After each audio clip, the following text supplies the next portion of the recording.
किसान साथियों राम राम। आशा और उम्मीद करता हूं कि आप सब ठीक ठाक होंगे। साथियों, काफ़ी किसानों के प्रश्न आ रहे हैं कि सोयाबीन में इल्ली पड़ चुकी है। मैं आपकी जानकारी के लिए बता दूं कि सोयाबीन में इल्ली भी आएगी और सोयाबीन में पीलापन भी आएगा। मैं इन दोनों ही बीमारियों का इलाज आपको वीडियो के माध्यम से पहुंचाने जा रहा हूं।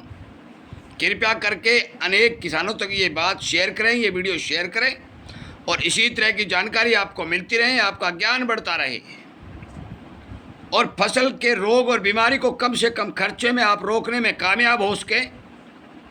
इसके लिए मैं किसान होने के नाते एक बात क्लियर कर देता हूं कि यदि हमारे चैनल के साथ जुड़ोगे, सब्सक्राइब करोगे तो आपको वो जानकारियां मिलेगी जिन जानकारियों को प्राप्त करके आप अपनी फसल को अच्छी और सुंदर बना सकते हैं। साथियों, यदि इस तरह के वीडियो आप शेयर करेंगे तो किसानों को ज्ञान भी सुनने को मिलेगा, उसका खर्चा भी बचेगा, जागरूकता भी आएगी, क्योंकि हम खेती किसानी से जुड़े हुए अनेक वीडियो हमारे इस चैनल के ऊपर अपलोड कर रहे हैं। सोयाबीन के अंदर इल्ली, पहले मैं इल्ली की आपको पहचान बता देता हूँ। हरी लट होती है, बहुत छोटा कीड़ा होता है, पत्तों को खाना शुरू कर देता है, नुकसान करना शुरू कर देता है। इसके लिए आपको दवाई लेनी है इमामैक्सिन बेंजोल 5% साल्ट की एक दवाई आती है जो प्रोक्लेम के नाम से आती है। प्रोक्लेम के नाम से आती है, उसमें साल्ट होता है इमामैक्सिन बेंजोएट 5%। साथियों, इस दवाई का इस्तेमाल आप 250 ग्राम प्रति हेक्टेयर के हिसाब से करोगे तो आपके सोयाबीन की इल्ली संपूर्ण रूप से खत्म हो जाएगी। दवाई कौन सी है? प्रोक्लेम। साल्ट कौन सा है? इमामैक्सिन बेंजोएट 5% इसी। डोज कितनी है? 250 ग्राम प्रति हेक्टेयर। 250 ग्राम प्रति हेक्टेयर। पानी कितना है? 250, 300, 400 लीटर, जितना आप लेना चाहो ले सकते हो। रिजल्ट रहेगा 15 दिन। रिजल्ट रहेगा 15 दिन। स्प्रे करने का समय ऑलरेडी किसी भी टाइम इस दवाई की स्प्रे कर सकते हो। सुबह से लेकर शाम तक पत्तों पर पानी नहीं होना चाहिए। ये इल्ली की बहुत सुपर और सस्ती दवाई आपको बाजार में उपलब्ध हो जाएगी।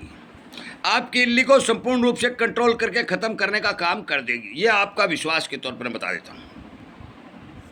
सोयाबीन में अनेक रोगों की भी जानकारी दूंगा और जो खाद देनी है उसकी भी दूंगा, पैदावार बढ़ानी है उसका भी जानकारी देने का काम करूंगा। वीडियो सुनोगे तो ज्ञान में बढ़ेगा। साथियों, जो इल्ली को रोकने के लिए हमने आपको दवाई बताई, अब मैं बताता हूँ पीलापन को कैसे रोक सकते हो। साथियों, पीलापन को रोकने का केवल एक तरीका है। वो कौन सा है? आपके पास अपने घर की पुरानी छाछ उपलब्ध होनी चाहिए। यदि आपके पास 2.5-3 महीने पुरानी छाछ यानी कि लस्सी उपलब्ध है और वो आपने इकट्ठी कर रखी है, तो आप मौके पर उसको देखोगे तो होगा क्या कि उसके ऊपर क्रीम कलर का द्रव्य बना हुआ दिखाई देगा। उस द्रव्य को 5 लीटर प्रति हेक्टेयर की डोज से 100, 200, 300 लीटर पानी में मिला के अपनी सोयाबीन पर छिड़काव कर दो। पीलापन आने से पहले आपके फसल में पीलापन नहीं आएगा। रिजल्ट कितने दिन रहेगा? 15 दिन। 15 दिन बाद में दूसरी स्प्रे कर दो, 2 स्प्रे काफ़ी है। यदि आपके पास पुरानी छाछ नहीं है तो साथियों, सोयाबीन के पीलापन को रोकने के लिए रासायनिक दवाइयाँ काम नहीं करती हैं। हम बिना मतलब का फालतू खर्चा किसान का नहीं लगाते हैं। ये जो छाछ मैं बता रहा हूँ, पुरानी छाछ, ये यदि आप ताज़ा छाछ लोगे और उसके साथ गुड़ मिला दोगे, हमने एक वीडियो पहले भी बना रखा है, 200 ग्राम गुड़ और 1 लीटर छाछ या 1.5 लीटर छाछ, 2 लीटर छाछ प्रति 20 लीटर की टंकी में ताज़ा छाछ का यदि आप स्प्रे करोगे तो आपकी फसल का पीलापन दूर हो जाएगा, ग्रोथ बढ़ जाएगी, खेत सुंदर हो जाएगा। और यदि आपकी फसल बड़ी हो चुकी है और फिर पीलापन आ रहा है, फाल के समय में पीलापन आ रहा है, तो भाई साथियों, आपको पुरानी छाछ का इस्तेमाल करना पड़ेगा। इससे सुपर टॉनिक हमारे भारत के अंदर नहीं, अलग बात है दुनिया में भी इससे सुपर सोर्स टॉनिक नहीं है कि वो पीलापन को ख़त्म कर दे। अब आप कहोगे यह क्या बात हुई?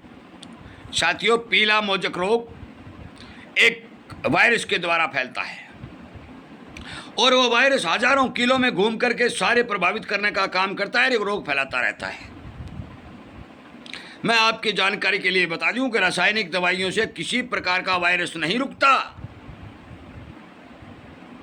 वायरस रोग किसी भी प्रकार की रासायनिक दवाइयों से नहीं रुकता। वायरस को रोकती है पुरानी छाछ। वो पत्ते के ऊपर ऐसी लेयर बना देती है कि जो ही वायरस उसके ऊपर अटैक करने की कोशिश करता है वो अटैक नहीं कर पाता है और आपकी फसल सुरक्षित बच जाती है। अनेक बार हमने वीडियो बनाकर समय समय पर आपको जानकारी देने का काम भी किया है। मैं उम्मीद करूंगा कि आप इस वीडियो को किसानों तक पहुंचाएंगे, उन्हें समझाएंगे, उनका ज्ञान बढ़ाएंगे और हमारे चैनल के साथ जोड़ करके उन्हें फायदा पहुंचाने का काम करेंगे। आपका बहुत बहुत धन्यवाद।